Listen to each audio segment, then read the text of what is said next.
Welcome. Hello. Whoa, my white balance is way off. Okay, hang on. We've got a problem here, Houston. All right. Let me adjust this. Hang on, because I turn off this that, and I manually adjust, and it still just reverts itself back. I don't know. I don't know. I don't know. But what I do know is today is a basically a follow up to what we talked about a couple of days ago, which we started diving into. We started diving into MK Ultra, right? So we started diving into MK Ultra and sort of where it's where its roots around of it, um and we just sort of broke the ice, right? We did like an icebreaker for MK Ultra. um MK Ultra is a very deep rabbit hole. So if you want to dive into that yourself, definitely by all means do so. Um, when you have, pull up my notes and whatnot, and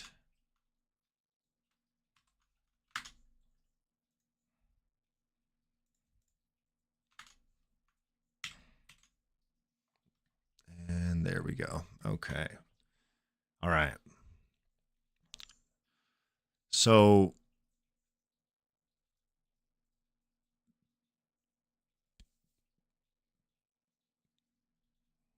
I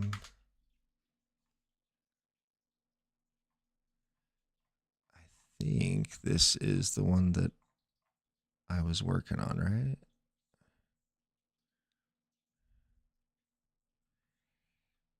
Yeah. Yeah, I think that's it.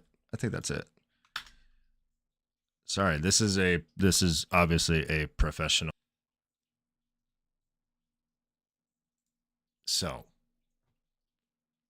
let's let's get a little heavier, but before we go any further, okay?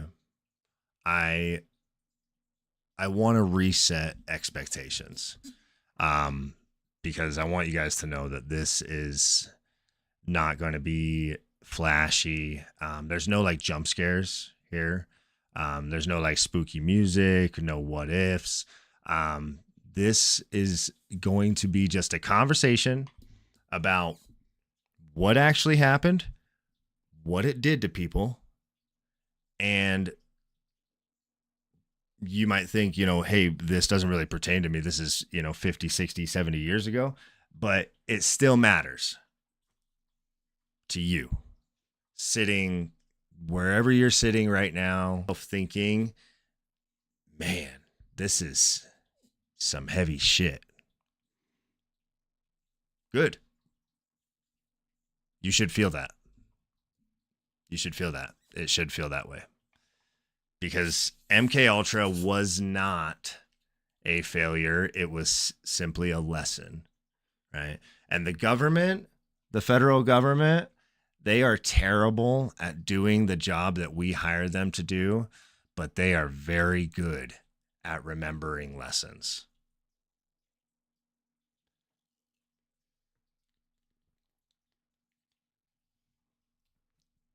So let me ask you this.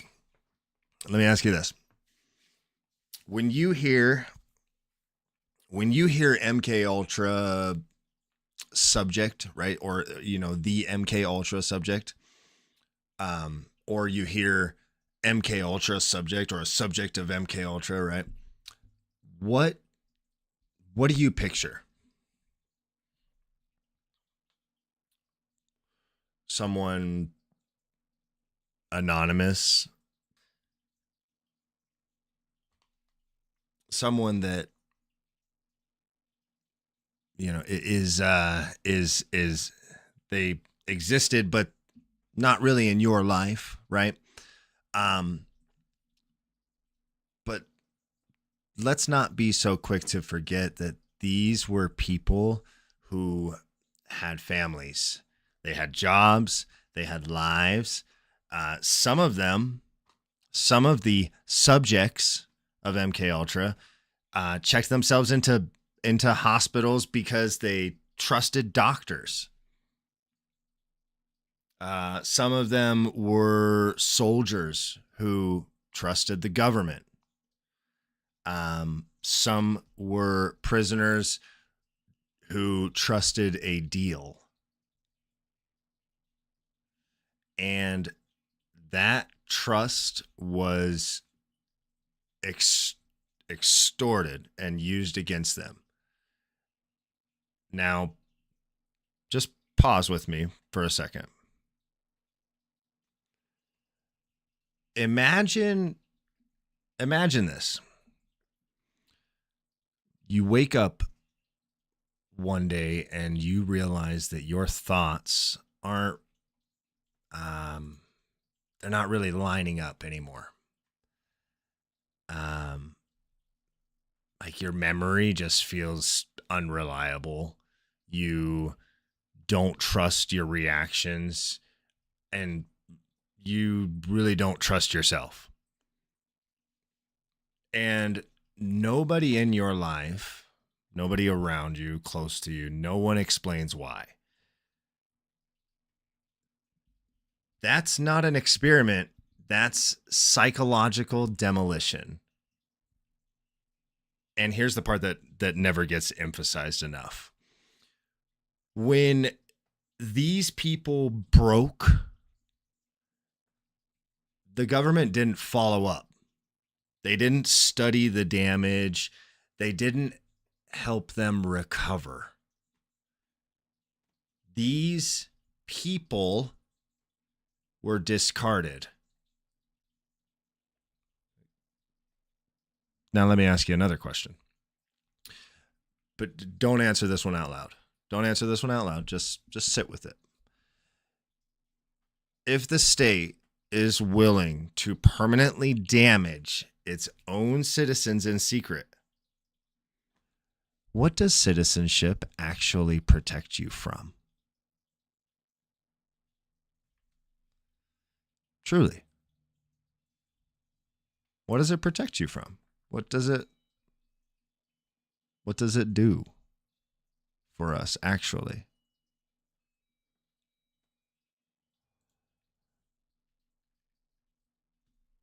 So let's slow down, because that's a question that can get very emotional very quickly, depending on who you're talking to and who you're asking it. MKUltra, people acid. Things sound right, but LSD was not the point. It was a tool. LSD was a tool. The real question was this: what happens to a human being when you strip away certainty? Certainty about time, certainty about identity, certainty about authority, and then certainty about reality itself. And once you learn that, once you learn what happens when you strip away certainty, you don't need chemicals anymore. You just need pressure. Just pressure. And I'm going to say that again because it matters. Once you understand psychological breaking points, the delivery method becomes optional. Once you understand psychological breaking points, the delivery method is take your pick. It's whatever you want it to be,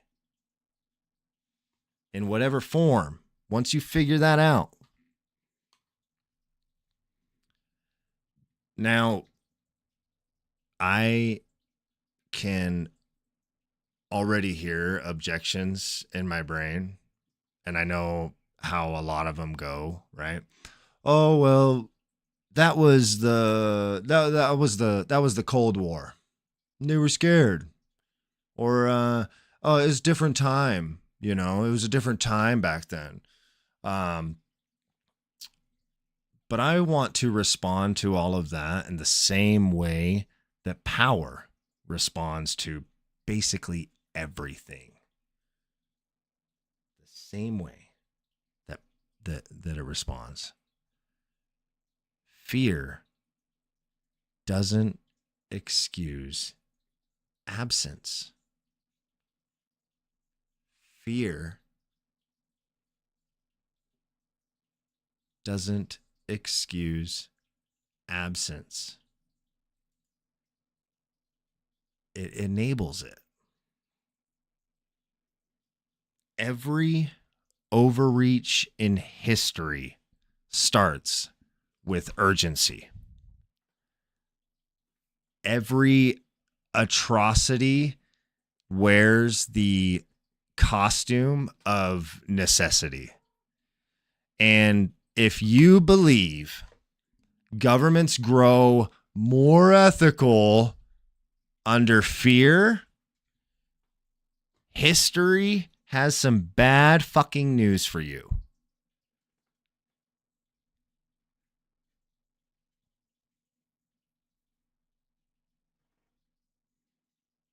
Or here's another objection. I'm just playing them in my head. But Congress investigated it. Congress investigated it. Oh, yeah. Congress investigated MKUltra after 90% plus of the evidence was destroyed. After the director of the CIA ordered documents to be burned and damage was irreversible.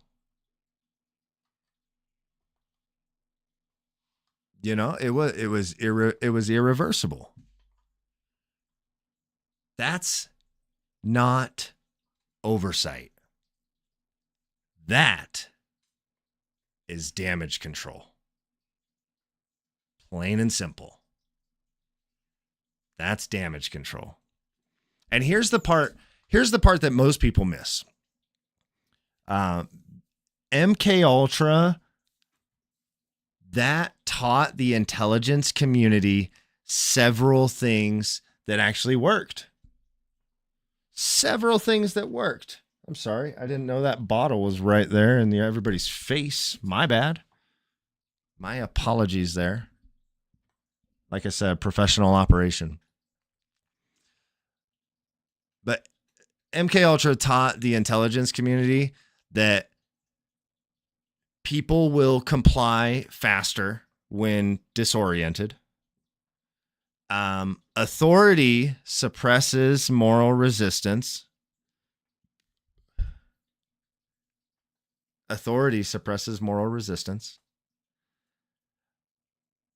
Isolation accelerates dependency.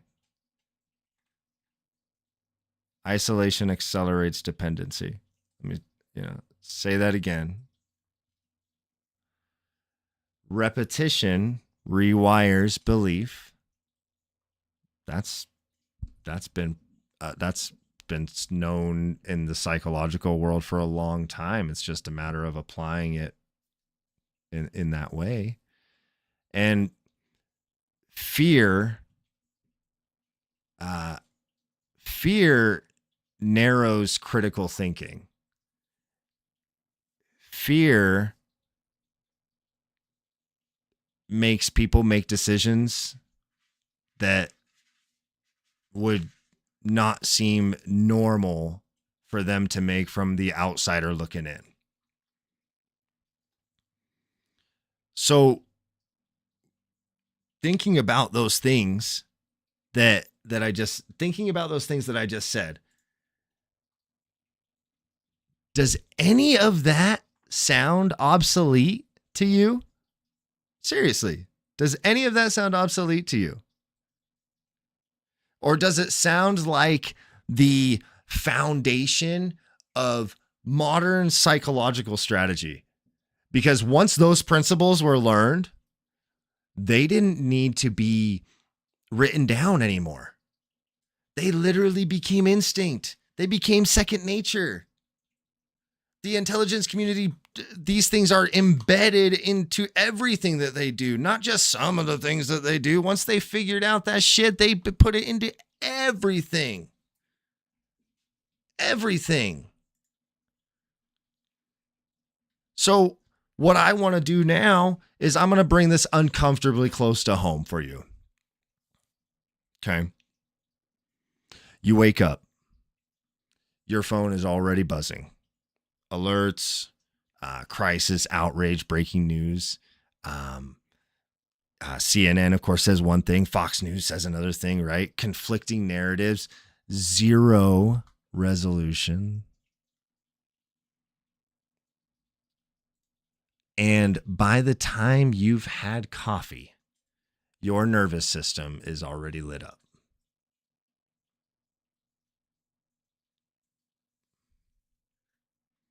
So let me ask you this. How often do you feel calm when you're consuming the news? How often do you feel calm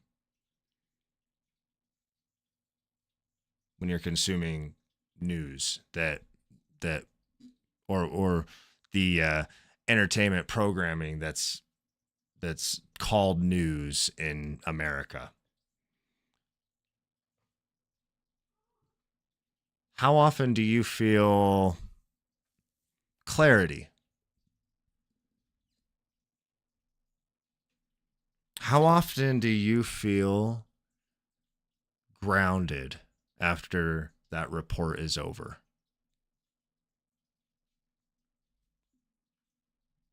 Exactly. MKUltra proved something that modern systems have now been able to perfect. That you don't need to convince people of one truth if you can overwhelm them with 10. Confusion is much more effective, exponentially much more effective than persuasion. So I want you to think about the last time that you hesitated to say what you actually think online, on Facebook,